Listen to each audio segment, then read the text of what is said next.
아브라함과 다윗의 자손 예수 그리스도의 계보라.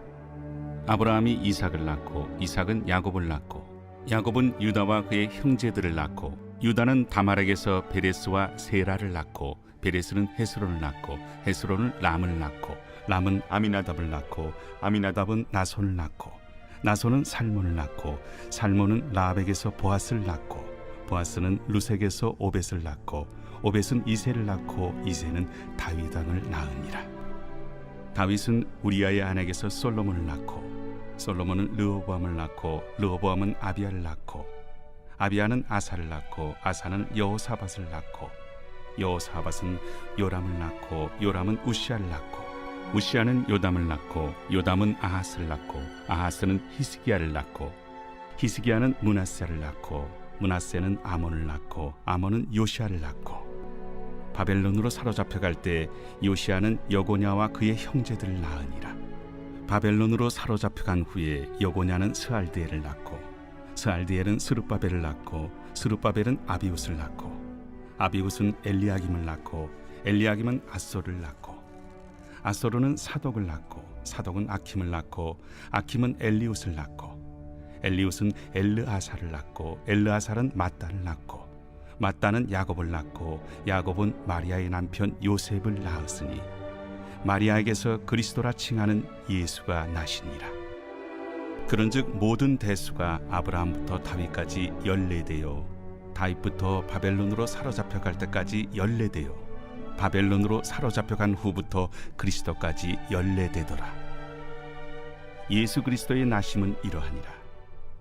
그의 어머니 마리아가 요셉과 약혼하고 동거하기 전에 성령으로 잉태된 것이 나타났더니 그의 남편 요셉은 의로운 사람이라 그를 드러내지 아니하고 가만히 끊고자 하여 이 일을 생각할 때에 주의 사자가 현몽하여 이르되 다윗의 자손 요셉아, 내 아내 마리아 데려오기를 무서워하지 말라.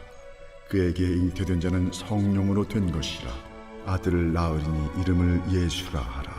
이는 그가 자기 백성을 그들의 죄에서 구원할 자이심이라. 이 모든 일이 된 것은 주께서 선지자로 하신 말씀을 이루려 하심이니 이르시되 보라, 처녀가 잉태하여 아들을 낳을 것이요 그의 이름은 임마누엘이라 하리라. 이를 번역한즉 하나님이 우리와 함께 계시다 함이라. 요셉이 잠에서 깨어 일어나 주의 사자의 분부대로 행하여 그의 아내를 데려왔으나 아들을 낳기까지 동침하지 아니하더니 나음에 이름을 예수라 하니라. 새벽 영성 기도 시간입니다. 오늘은 마태복음 1장 말씀 함께 살펴보도록 하겠습니다. 마태복음의 헬라어 제목은 마태에 따르면 마태에 의한 기쁜 소식입니다. 세리였던 제자 마태는 자신이 쓴 예수 그리스도의 복음의 글이 신약 성경 가장 앞에 있을 거라고는 생각을 해본 적이 없었을 겁니다. 그는 그러한 기대조차 하지 않고 그의 글을 적었을 겁니다. 마태는 어떤 제자였습니까? 세리였습니다. 백성들의 세금을 거두는 사람이었습니다. 그가 글을 쓴다면 세금을 낸 사람들의 이름과 금액을 적어두는 정도였을 겁니다. 그렇기에 예수 그리스도의 복음에 관한 글을 자신이 쓸 거라고는 생각지도 못했을 겁니다. 그 누구도 마태가 그러한 글을 쓰게 될 거라고 생각조차 해보지 않았을 겁니다. 사실 12제자 가운데에는요, 빌립과 같은 제자도 있었습니다. 빌립은요, 출신 성분부터가 달랐습니다. 대부분의 제자들이 갈릴리 바다에서 고기를 잡던 가난한 어부였지만 빌립은 중상층 이상의 배운 사람이었습니다. 빌립은 헬라식 이름인데요, 유명한 알렉산더 대왕의 아버지인 필립과 똑같은 이름입니다. 이걸로 봤을 때 그는 헬라 문화에 익숙한 가문이었음을 알 수 있습니다. 빌립은 당시 최고의 학문이었던 그리스 철학과 수리학을 배운 사람이라고 볼 수 있습니다. 이런 사람이 글을 쓰면 써야지 사람들은 기대했을 겁니다. 그런데 세리였던 마태가 글을 썼다라는 겁니다. 그리고 그 글은 신약 성경 가장 앞에 놓여져 있습니다. 하나님께서는 마태를 사용하셨고 마태를 통해서 예수 그리스도의 복음이 선포되게 하셨습니다. 어떻게 보면 베드로와 마태가 예수님 믿고 가장 변화된 사람이 아닐까라고 생각이 됩니다. 마태복음 1장은 크게 두 부분으로 나눌 수 있습니다. 하지만 사실 하나의 맥락입니다. 족보와 예수 그리스도의 탄생에 대해 두 가지로 나눠 볼 수 있지만 족보를 거시적 관점으로 보고 예수 그리스도의 탄생을 미시적 관점으로 본다면 둘은 하나입니다. 족보에는 많은 것들이 내포되어 있는데요. 우리들에게 족보를 작성하라고 한다면 문제가 있는 사람, 부정한 사람을 최대한 제외하려고 했을 겁니다. 그런데 마태복음에 나오는 족보에는요, 과부, 이방인 등을 비롯해 부정하다고 여겨진 사람들이 다수 등장합니다. 또한 당시 사회는 남성 위주의 사회였기에 남자 위주로 족보를 쓰는 게 너무나도 당연했는데요. 다말, 라합, 룻, 우리아의 아내, 이런 여인들의 이름이 등장합니다. 마태복음에 나오는 족보를 통해서 많은 것들을 우리에게 알려주고 있는데요. 그 중에서 두 가지만 주목해 보려고 합니다. 첫 번째로는 다윗 왕이라는 표현입니다.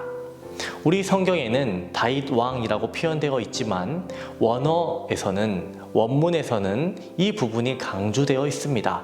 바로 그 다윗 왕이라고 되어 있습니다. 이는 예수 그리스도가 다윗의 혈통이라는 것을 말해주는 것입니다.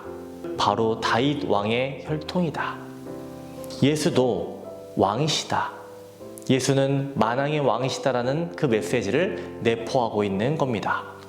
마태복음 전체에서 예수는 왕이시다라는 메시지를 가지고 있습니다. 그리고 족보에 나오는 낳고라는 표현을 보면요, 아브라함이 이삭을 낳고 이러한 표현이 나오거나 살몬이 라합에게서 보아스를 낳고 이러한 두 가지 형태를 가지고 있습니다. 그런데 특별히 16절의 표현이 다릅니다. 마리아에게서 그리스도라 칭하는 예수가 나시니라, 이렇게 다르게 표현되어 있습니다. 앞선 표현들과 분명히 다릅니다. 족보를 통해서 무엇을 알려주느냐? 족보로 확인했을 때 아브라함과 그리고 다윗의 후손이 맞지만 인간에 의해 잉태된 것이 아닌 성령에 의해 하나님의 능력으로 잉태되었음을 알려주고 있는 것입니다. 분명히 다른 표현입니다. 이에 대해 구체적으로 상세하게 다루는 것이 18절에서 25절인 겁니다. 당시 이스라엘은 결혼하기 1년 전에 약혼을 먼저 했다고 합니다. 그리고 이 약혼을 하고서 여성은 1년 동안 순결을 지켰다라고 합니다. 이 기간 중에 마리아가 임신을 했으니 요셉이 당연히 이상하게 여겼던 것이고 이를 조용히 해결하고자 했던 겁니다. 하지만 천사가 나타나서 모든 이야기를 해주고 이사야의 예언된 말씀을 해줍니다.